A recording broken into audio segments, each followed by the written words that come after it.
Detroit. Hey, good morning, or should I say good afternoon, Detroit. You are watching Beauty in the D, live streaming on Facebook, YouTube, Twitch, and Twitter, and other top social media platforms. So please like, follow, share, comment, and subscribe. And thank you for watching WJZZ TV, the coolest station in the world. So, before we get into the show, I have to give a quick shout out to our sponsors. Want to give a quick shout out to Giovanni McCall, also known as G, the short hair slayer, who keeps me slayed, with the exception of today. We also want to give a shout out to Mina Martinez Social Media, who handles all of my social media platforms. And last but not least, we want to give a very special shout out and thank you to the London consulting firm who powers and sponsors this show. Thank you so much for tuning in. So I never disappoint. Every week I have an awesome, great guest. And of course, of course I'm from Beauty in the D, where we have the best influencers and movers and shakers in the city. I have Miss Tennitia Mechelle Wilson. And I'm going to be here for a minute just doing her short bio of all her many accomplishments. But she was born in Highland Park, Michigan. She graduated from Redford High School. She is a U.S. Army veteran, honorable discharge, former data telecommunications specialist, 72 GE for United States Army, former realtor at Real Estate One, former associate broker at Keller Williams, former associate broker at Keller Williams Royal Oak, former flight attendant at Northwest Airlines, former member service rep at PSCU Financial Services, Michigan Concealed Pistols License and Chauffeur License, Notary Public, Property Manager, Digital Content Creator, HUD Certified Housing Counselor, Director and Founder of West McNichols Business Association. Yes. Credit for the whole thing. Also a member of Governmental Affairs Committee for DAR and GEDRA, past and present. Past president for Greater Detroit Realtors Association. Precinct delegate for Michigan Democratic Party. Broker partner for Rockefeller Management LLC. Owner and closer of Essence Title Services, and broker owner of Cosmopolitan Real Estate Services LLC. Thank you so much for being here, Tennitia Wilson. It is my pleasure. Honored to be here, Stephanie. Thank you so much for having me. Yes, I mean, she is beautiful, talented, tiny, but mighty. I don't even know where to begin. You have so many things that you have accomplished. But first, let's get right into it, because I think the average person would look at you and not think that you are a veteran. Like if we were doing like a quiz, like guessing something about somebody, I think everybody would lose that. I would agree. Talk That's about the that. response. Really? Yes. Okay. Well, it came from high school. You know, we have ROTC there, and I had 4 years of ROTC, and that gave me an opportunity to get into the Army at a higher rank than the average person would, just coming in as a private. So I actually went in as an E3, or private first class, and that allowed me to accelerate pretty fast. So I took advantage of that opportunity. During that time, the Army was offering tuition, so that, you know, when you go to school, they would pay for your college tuition. It just seemed like a win-win. I would get a good trade, and I would get out of Detroit at a time when it really wasn't pretty here. There was a lot going on in that time, and 85. And it was good for me to get away and see the world and learn some things, and it was a really good experience. Good. So you know, my father always has this. He has this saying where bosses are born, not made. So you obviously displayed leadership capabilities to even be able to leave ROTC and go in there with some rank. Where are some of the places that you visit? What are some of the things you saw in being in the Army with travel?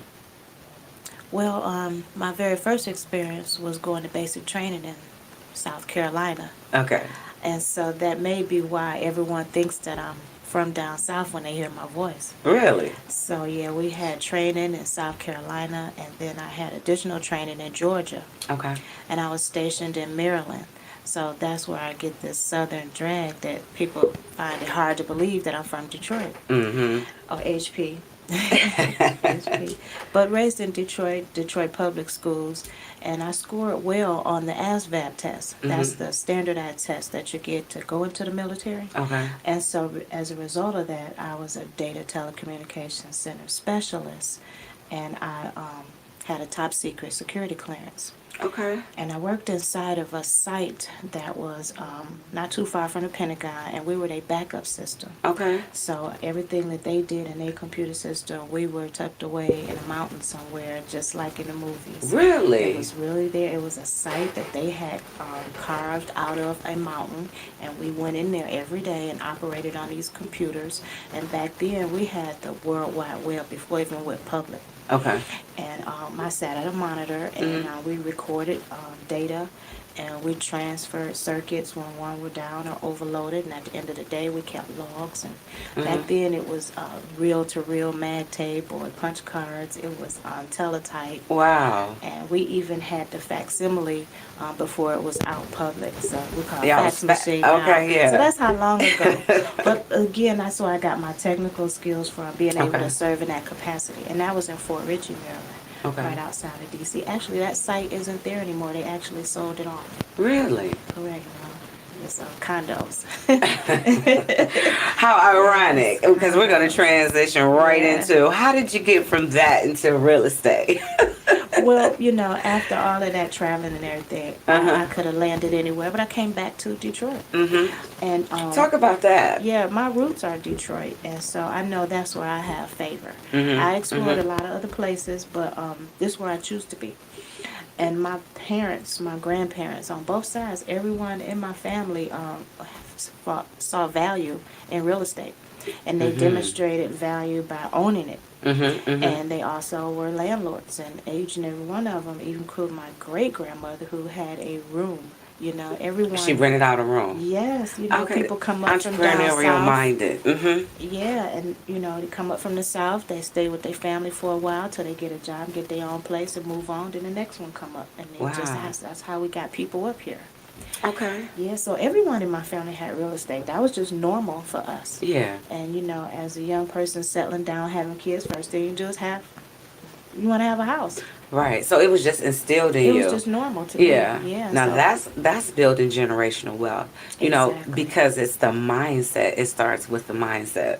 Correct. Yeah. So it's safe to say you were already in real estate before you got in real estate. Exactly. I've been licensed for 30 years. Licensed for 30 years. Yes. So what was it like? Because you're a broker, you're a boss. What was it like, though, climbing your way up to that point? You know what I mean? Like from... Oh, it was very challenging. Okay. Very challenging. There's a lot of obstacles, and you have to have good alliances in effort to get through. You have to have good support system, and you have to have discipline. Absolutely. And I'm sure that you gained a lot of that being in the Army. Exactly. And thank you for your services. Thank you, ma'am. hmm Yeah. So, were you in real estate when the market, 2007, when it just Yes. plummeted? We saw it coming.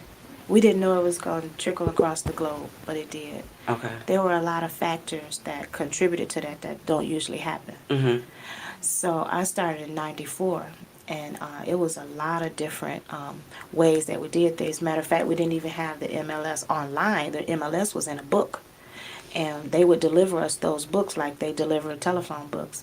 But every week or two, we were getting new books with the listings in them.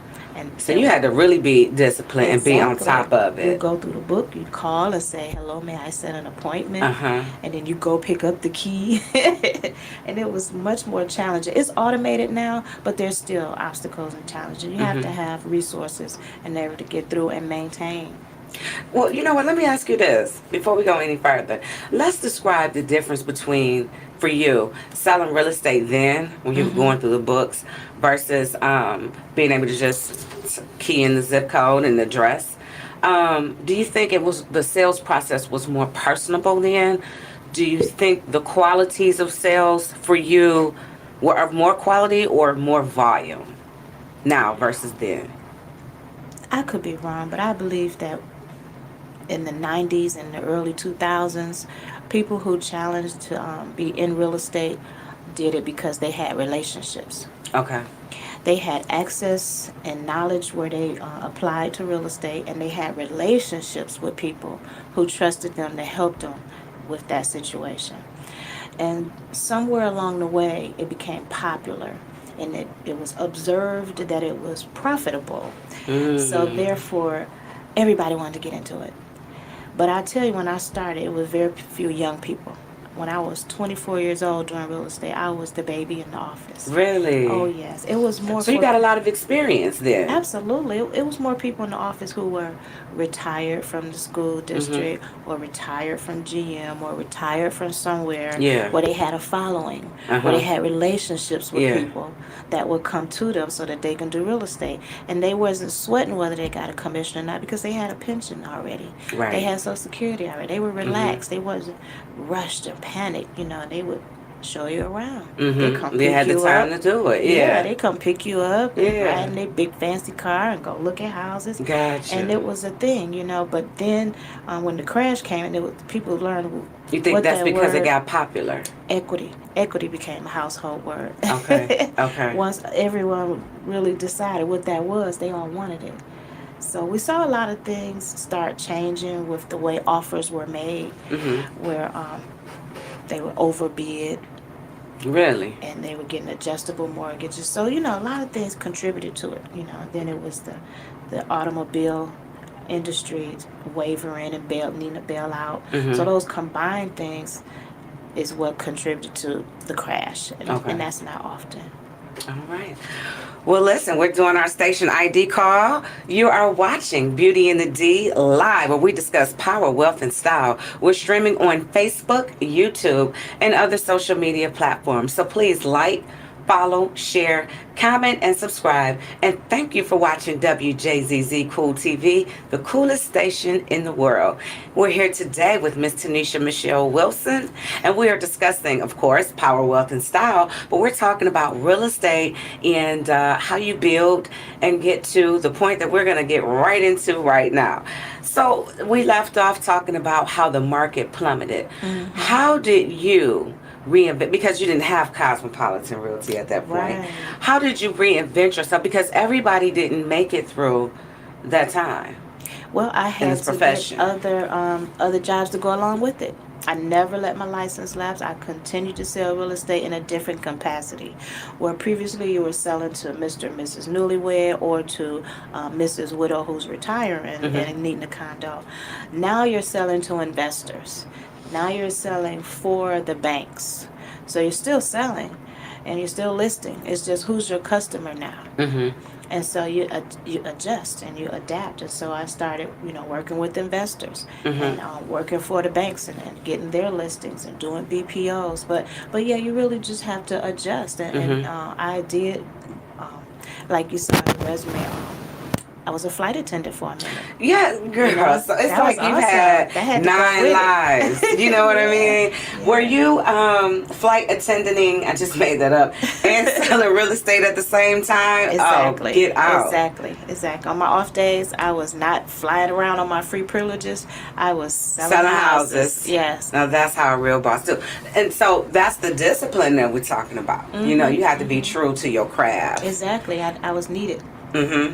So how long were you a flight attendant, Tennitia? Only about 15 months. Okay. Yeah, only about 15 months. But I worked at a credit union for 4 years. I worked at a title company for a minute. So you have experience in the title company, because we haven't even gotten to that yet. Okay. And I worked at Kobo for 5 years. As what? As an ambassador. What does an ambassador do? I would greet guests and do surveys and show them how to get to the elevator, the lobby, the parking lot, or wherever they're trying to go. I might sit at the concession booth and give people directions, or get things turned into a lost and found. Or just tell them, you know, how to get around in that big complex building. That is so huge. So those are customer service skills you were building. Absolutely. In every situation, was a flight attendant, Kobo, a title company, whatever it was, customer service is the common denominator. Absolutely. And you know, that's one thing. I love all of my guests, but You know, you're one of my favorite people. Thank you, Stephanie. And the reason why you're one of my favorite people is because you are just like always even killed for the most part. You know, just always mild temperament. You don't For the let, most part. for the most part, people don't see you sweat. For the most part, I mean, like really, like I don't think your clients could say, you know, I met with Tennitia, she just had a bad day. You are just always, no matter what's going on, hey, just willing to jump in and get the job done. So thank you, Ten, for that. I love that about Thank you, you. Stephanie. I appreciate that. So HUD counseling, what is that? HUD housing counseling is a way for me to practice real estate in another role. Okay. So traditionally, I've been a salesperson. You know, I Mm-hmm. help you process your transaction, get you from A to Z. And we talk about the material facts of the property or the value of the property. Mm-hmm. But as a housing counselor, I can talk about the person Mm-hmm. and what's suitable for that person, that family. I can counsel them in a way where I can say things that are about emotion and trauma and expectations that I can't talk about when I'm wearing the realtor hat because you Gotcha. can't get personal. It's Right, right. material. But as a housing counselor, we can talk about um, some of the things that cause trauma in the family and getting their credit together and having their expectations managed by understanding what their budget is as opposed to wants and needs. Okay.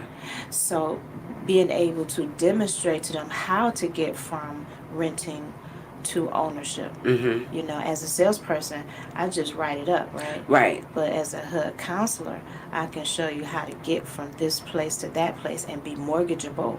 You walk It's in a a good credit, word. you might walk in a credit risk, but Mm-hmm. after I'm done counseling you, you should be mortgageable. Mm-hmm. And that counseling earns you a certificate for down payment assistance. So that's valuable to have the opportunity to sit down and learn the process and spend some time on it before you jump into it and then you end up doing something you could regret. Absolutely. Mm-hmm. And again, thank you because you were my HUD counselor. You prepared me for the down payment assistance program because that would not have been possible had I not completed step one. And then lastly, you found the home for me. You were my personal realtor slash realtors. And we closed at your title company. Look, you got me Yeah. to like so these things that I'm reading about you, they're about her, it's so true. Like she really practices this in real life and Mm-hmm. it's no breaks. This is what it is. So when you're I know how it was when you counsel myself, but when you're counseling others, do you often share your personal story? And the personal story I'm talking about is, you know, everybody knows I sell life insurance. I'm Yes, passionate yes.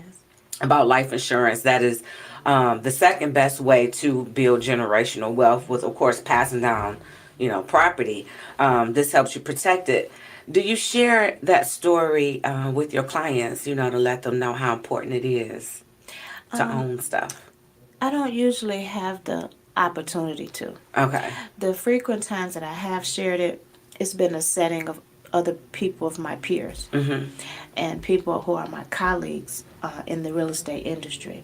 But when I'm dealing with a client, I really just try to stay focused on them. Mm-hmm. And I only would relate that to them if they were going through that experience. Mm-hmm. But traditionally, I try to allow their issue because I know their attention span might not allow me to, but I Mm-hmm. do try to give examples, whether Mm-hmm. it's my experience or someone else, because everyone doesn't always receive your great counseling the first time they hear it. Right. That's true. That's Sometimes true. I have to relay it to them in a manner in which it clicks, and Yeah. sometimes I know I give a lot of examples.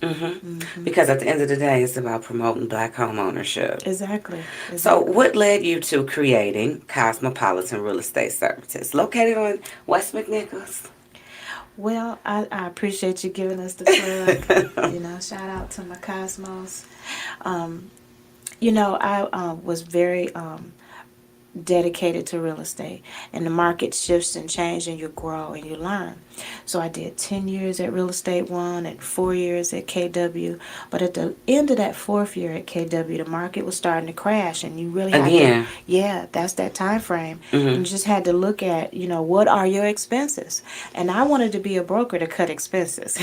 Really? I looked at the end of the day, all of my closings were in Detroit, but I'm got my license here, my card says here, I'm driving here every day, but this is where my bread and butter is. So I decided that, maybe I should carry the burden of all of that. And so I decided to exercise my broker license as an independent broker. Okay. Well, I had already had my broker license before I left Real Estate One. The associate broker license. Correct. Uh-huh. So I still have 3 active licenses now that operate in different roles. Okay.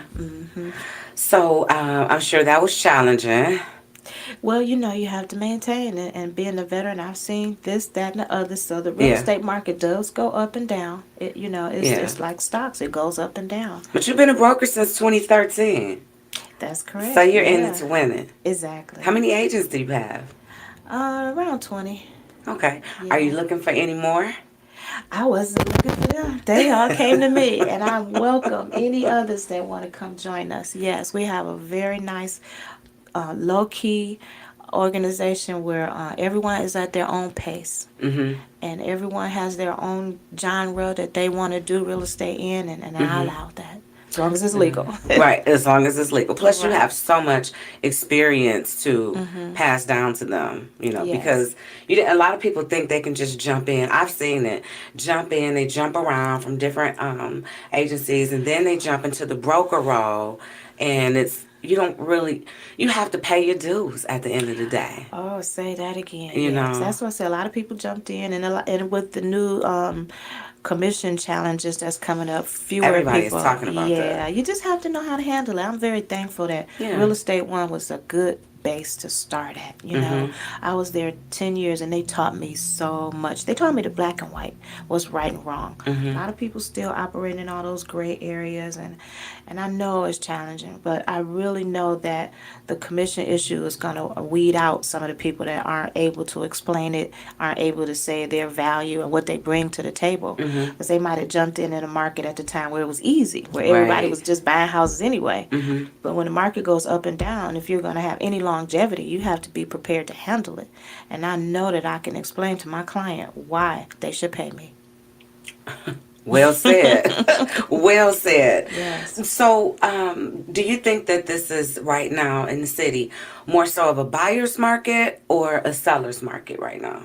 It's both. Really? But it's not going to be that way for long. Why do you say? It's a seller's market just because of the inventory. Okay. There's very few properties that are ready to move in. And our culture is looking for properties that's ready to move in. And so as far as it being a buyer's market, it's because there's so many programs out here.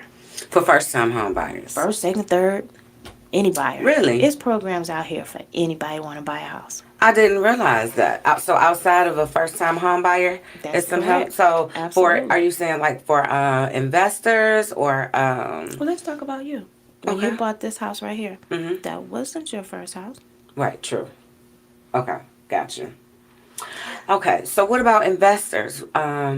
You work with investors as well. I do. Okay. I do. I love working with investors. They don't qualify for as many programs as the owner-occupied borrower will pay for. Right. So if you're buying your second house and you haven't bought another house within the last 3 to 6 years, that's when you qualify again for Okay. first-time buyer credits. So, yeah, the investor is traditionally someone who has money. That's how you get to be an investor. You have money. Right. So it's not a lot of programs to help you with that. However, there are rehab loans. There are hard money loans. Okay. And there are scammers. So you do want to work with a professional who has a network of people who they can refer you to. That's why it's important to have a realtor, right? Exactly. And preferably a realtor who's a realtist. Amen. We'll get to that in just a sec. Yes. We'll get to that in just a sec. So, but I mean, as far as investors, is this like a good market for investors? Yes, it is, because we have a lot of older houses that were built well. That wouldn't take very much. I think we got a caller. Who's calling? I guess it's. Hello?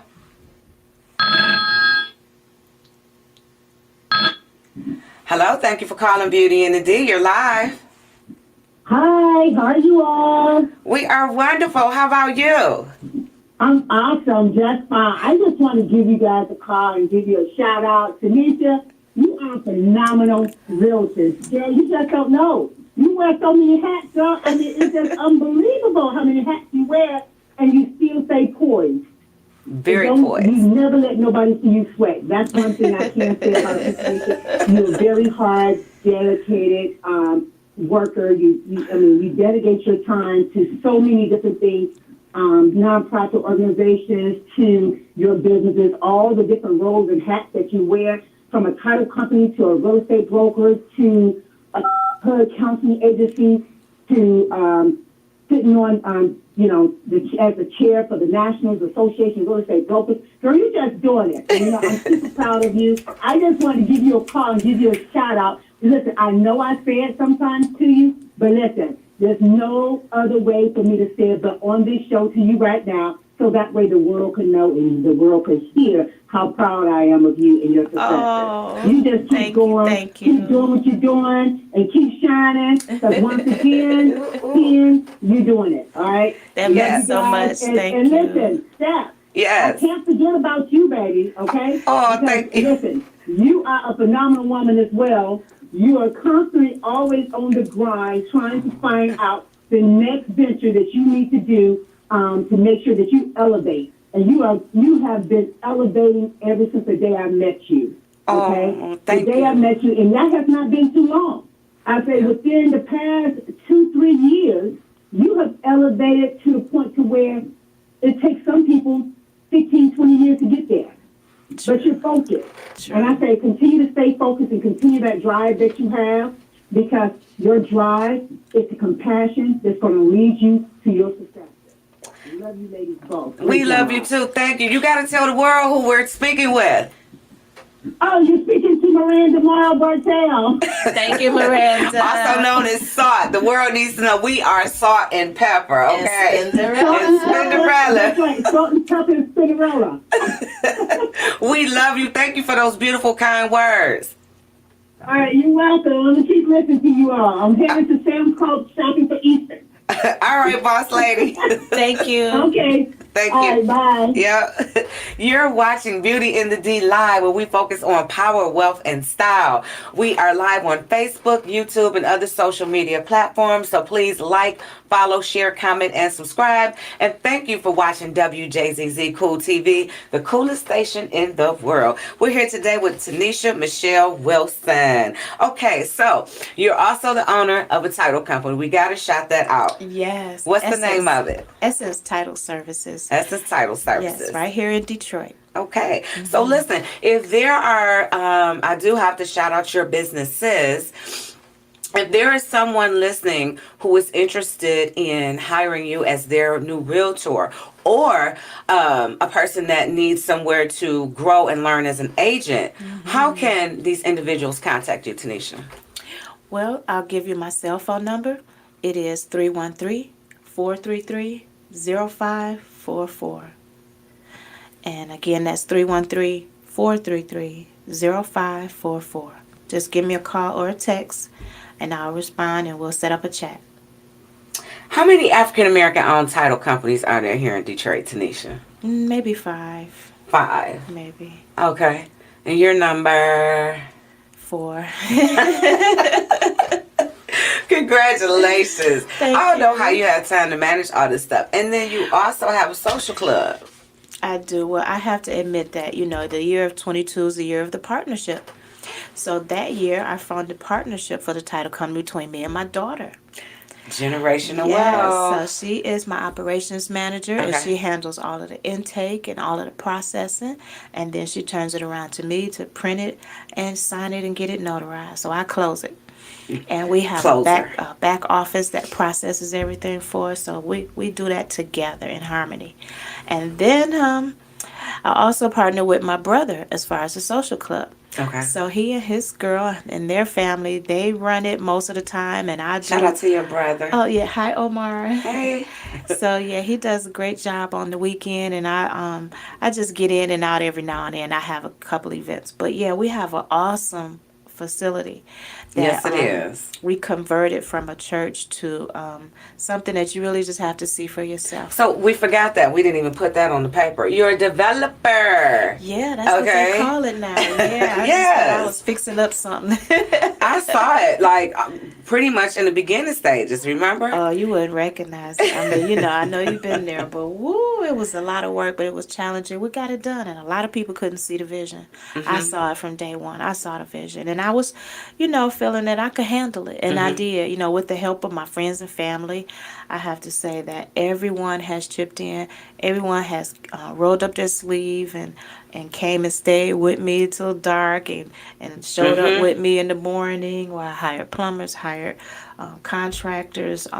Actually, I got to meet someone there later today to do a little work. It's always something. It's always something. But we enjoy the progress, and then it's an investment. Yeah. I invested in it with some resources that I already had, and with some gumption that I learned from NARAB. So some grit from Detroit and all that rolled up together. I just keep it moving. What can I not do? What I don't have time to do. Right. You don't have time to sit around and complain and think about what you could have, would have done. I know that. I know you wake up with a to-do list, because I do. I know you do. Yes, Probably a I to-do do, book. I do, yes. So you mentioned NARAB. You're also the national chairperson for Realtors Week. Yes. What is NARAB for those who are watching? What is NARAB? Well, NARAB is the premier real estate networking Premier organization. Yes. So it's more than that. It's so many things. It's so many things to me. The National Association of Real Estate Brokers is an organization of over 100 chapters across the United States. And it's about black brokers, black real estate agents, black appraisers, black mortgage companies, title companies, and others. But we are the voice of real estate in America. When a company wants to talk to American black people, they come to us. They know that we already have them in our CRM or in our phone. We already are the pulse of Black America. Yes, we are. And talk about some of the relationships that we have, like the Divine Nine and the Black Mayors Association. And it's really a great time to be a realtor. Every year we do more and more that just blows my mind, right? So it's the best of the best, like like Du Bois said, the 10%, the top 10% of the country. We are partnered with the Divine Nine. We started with the Alphas, the Deltas, and it's growing. And we have mutual operating understanding agreements with them that we will service their clients and they will service ours. And so we're coming up to a big Building Black Wealth tour, April 13th. I know you want to get to that later, but I'm just so excited about it. Well, you know what? No, talk about these events. Let people know about the events, and then after you talk about the events, let people know why did we have to have NARAB in the first place. But yes, get right into the activities, so the people who may want to get involved and or volunteer and participate. Well, as the National Realtors Week Chair, I'm honored to lead the United States when we have our call so that I can coach and uplift and encourage our chapters to put together a phenomenal event. So Realtors Week is a week-long campaign where we engage with the community, we serve the community, we reach out and touch and let them know not only 365, but especially this week, we want to connect and help our people and increase the economic status by allowing them to be a homeowner, build those bridges and change the wealth gap, and just do whatever we can do to increase home ownership and everything that comes along with it. Yes, everything that comes along with it. Everything that's good that comes along with it. So when does it start? April? It's April 7th through the 13th. Okay. What's the kickoff? The kickoff is today because I'm here on your show talking about it. If anybody haven't heard, you hear it now. Realtors Week. Hey, get yourself together because we're starting out Sunday with a day of worship. We're going to be hitting all the houses of worship. April 7th? April the 7th. Yes, ma'am. We're gonna that's the Sunday right after Easter. Mm-hmm. And we're gonna be talking about it that Sunday too, tomorrow. Right. But all week long we're pushing it and starting with touching with letting everyone know in the congregation that we're on a mission to increase black home ownership and to increase everything that needs to be done to uplift our people. That's right. We are going to be coming out to the churches to invite everyone to our Building Black Wealth tour coming up on the 13th. So, but we're going to be in person. We're going to make a donation for the clergy to allow us to speak in their house so that we can let them know that we're doing good work. That's right. We're talking about the good news of down payment assistance. Now, when you want to talk about preaching, what goes on good in the home, it's been ordained by God that we have land and have homes. That's right. That's right. So we have partnered with the Church of God in Christ, and we're working with all of the faith-based community so that we can let everyone know that we're here to help them and that we want to increase home ownership. Okay. So on Monday, we're on our recruitment membership. We're going to be visiting real estate offices. And if you'd like us to come to your office, please give us a call. Give me a text. Again, 313-433-0544. I'll bring my team on the membership committee, and we will come to that office and tell you why you want to know about why you want to be down with NARAB. Because it's going to better your life as a real estate professional. It's going to better the community. And what could be better than that? So when we go out to the offices, we're going to talk to them about joining our organization and learning more about it. And then that evening, we're going to do some physical fitness by going to a local dance studio and getting it in with our ballroom thing. And so on Tuesday, we're going to be following up with some more offices. We're going to have a lot of opportunity to meet some mortgage people, some other businesses along thoroughfares. Now, Wednesday, we're going to be serving. We're going to be giving back to the community at Mariners Inn. We're going to roll up our sleeves and show up early and help the residents and the staff there conduct what they do every day, help people. And on Thursday, I'm excited to say that is the anniversary of the Fair Housing Act of 1968. And NARAB, when Dr. Martin Luther King, rest his soul, was extremely instrumental in making that happen. So we celebrate that with our Fair Housing Luncheon every year. And we're partnering with the Detroit Association of Realtors again. Shout out to Mr. Munoz. And shout out to all the other DAR people who are going to assist us with making that Fair Housing Lunch an awesome, phenomenal Where's the location event. for that? Thank you. It's going to be at Hartford Memorial Baptist Church. And we're honored that Reverend Dr. Charles Adams will allow us to be at his facility. And he will be speaking with us because he's a developer and very involved in real estate himself. And so we're honored to be there from 12 to 3. And you're very welcome to register on our website. If you text me, I'll send you the link. And so we're going to have a great meal with Chef Andre cooking. He's cooked for us before. We're looking forward to a brunch Southern style meal. And later that Thursday, we're excited to have a networking mixer at my social club, the other place, 2454 Puritan. We're going to have a networking mixer with speed networking and a little dancing and little refreshments as only NARAB can do. We're going to be launching our YRD division. So we're going to have applications there and someone talking about YRD, and you can find out why you want to be in part of the Young Realtors division. On Friday, we're excited to have a brunch with the Women's Council. And I know you're very instrumental in making sure that is a success. So I know that you and Dr. Libby are going to have a great turnout, and I'll be there, and we're probably all wearing red because that's what the Women's Council do. We wear red and pink and feminine colors, and that's just awesome for spring. Yes. So we're going to have a brunch, and then she's looking for more members as well. Yes, we are. But everything is culminating on Saturday. Saturday is the day that we're going to have our Community Wealth Building Day supersized to the Building Black Wealth Tour. And that's because there's so many other chapters participating across the United States, over 100. And if we all just shine our light one day at the same time, do you know how that changes the energy of the world? Yes. Yes. That's it's what huge. I'm looking forward to. Yeah. We are going to change the energy of the world. We're going to change hope. You know, having a home really sparks all kind of other things that our community need. Our community has forgotten what it feels like when they walk into Big Mama house. You know, a lot of that has changed. You know, so we really got to get back to that again, and it starts with the home. Yeah. And so when we get everybody back on schedule, what we want to do is we want to massage our community and remind them what's needed to get along. Because if you get your credit right, you don't need that very much money. You know, you see someone, oh, I'm saving up. No, just pay your bills. Just pay your bills. Pay your bills, okay? Get that credit score up to 640, and those banks will be throwing money at you. And that's really not high. And then you're not worried about the interest rate because you can buy down some points. And they might say, what does that mean? Well, call me. I like it. And how can they call you? Me. Where? What's the number again? 313-433-0544.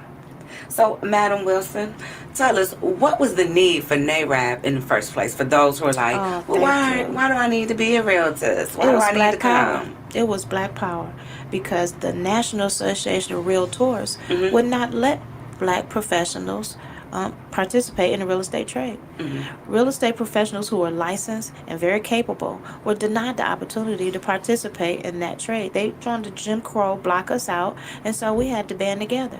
And across the United States, there were 12 pioneers who were doing perfectly well on their own, who understood the need for changing and making a breakthrough. And so they got together. They had a meeting in Tampa, and they started the National Association of Real Estate Brokers. And since then, they've been growing and very instrumental in helping us to infiltrate that trade. We're still working on infiltrating that trade. You know, the appraisal bias things being knocked down. We have 2 female black appraisers in our chapter who are in school right now. We also have a black developer in the class right now that NARAB has been given the authority to provide the curriculum and the training for. Miss Miranda, who just called in, she's on that. Shout out to her. Shout out to Kingy and Renee, who are in the appraiser class. And so that's how I got my HUD certification, through NARAB. And so all of those certifications are a result of the big banks understanding that they need us. They know that we've got over 2 million mortgageable clients that they don't have access to, and we do. So not only are you our national chair, Madam Wilson, but you are also our immediate past president for the Greater Detroit Realtors Association, which is the local chapter extension of NARAB. It was a great honor to be president. I was president. It was great to at have a time. you as our president. Oh, thank you. Fearless leader. Thank you. I will say that during that time, it was immediately after COVID, and during COVID, a lot of things were done digitally. You know, we just took off with Zoom, and I learned how to do that, and the PowerPoints and the Google Slides, and everything was done so electronically. I was able to adapt. You know, I just threw myself into the computer and did the things that I was taught through NARAB from being there all along. You know, I had served in many other roles. I had served as a parliamentarian. I had served as vice president, and I was just present and watching and observing, and I was able to demonstrate what was shown before me by my fearless leaders. They did a great job. And so I tried to translate that to the gentleman who came after me, and I'm sorry, it just didn't work real good. But nevertheless, NARAB is so strong. We understand, you know, you got to do some things. You got to keep it moving. And so we got a great plan coming out for Realtors Week this year. We got a great team that has jumped in to take responsibilities. We've got an interim vice president, my homegirl, Lisa Moore. Shout out to Lisa Moore Brown. She's going to do a great job as interim president, and she's going to build her skills, and maybe she can run for president next year. But whatever is going to happen is going to happen through the strength and the collective energy of the great realtors that come together and volunteer their time to make this organization awesome. Because it is an awesome organization. How did you know that you were ready to be president? And I'm glad that you ended your last sentence by saying this great organization, because people need to know that. This, like you said, we are the premier. How did you know that you was ready? Because those are some big shoes to fill, and you did an awesome, phenomenal job. I really did not know. I didn't know. but I have courage that whatever I didn't know, I could figure out. You know, they gave me a lot of resources. NARAB does. Yes, I had great past presidents I could call on and answer my call anytime. We know there's bylaws and there's chapter training and a lot of other resources that I could call on, and other people who had been in our leadership, like the regional and the national leaders were there. And I've had a lot of other real estate training and worked on other nonprofits. So it was just a learning process. Yeah. And I had a lot of time to focus on it because of COVID had shut everything down. Okay. That's the key word. You had some time. Exactly. Because the world literally was shut down. Like, literally. So, before we get out of here, believe it or not, we only have like 2.5 minutes left. The time goes by so fast. Can you tell people, realtors, why should they want to become both? Why should they want to be both a realtor as well as a realtist? Why?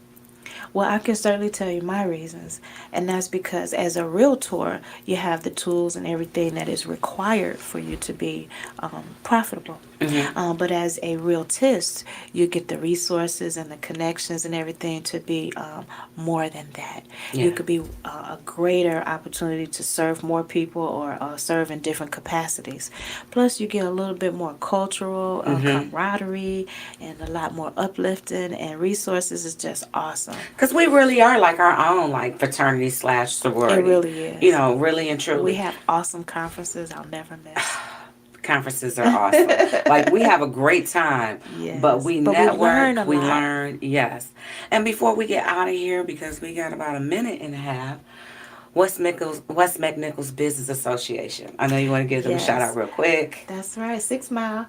I was just at 6 on 6 the other day too. Shout out to them. Oh yes, I was raised over there. Okay. So that's my neighborhood. So Okay. when they start forming the meetings, and I've been there ever since. Okay. I'm a director, and so I've met some wonderful people and got some great clients through that opportunity to serve my community as a part of the West McNichols Business Association. What are they doing over there in the West McNichols Business Association? I know that the neighborhood is thriving, but exactly. What are? Well, they're concerned with the facade. Okay. They're concerned with litter. They're working on getting traffic lights and a place where we have a lot of accidents. And also, they're very instrumental in small things, like when they tried to take away our mailboxes. We petitioned, and they brought it back.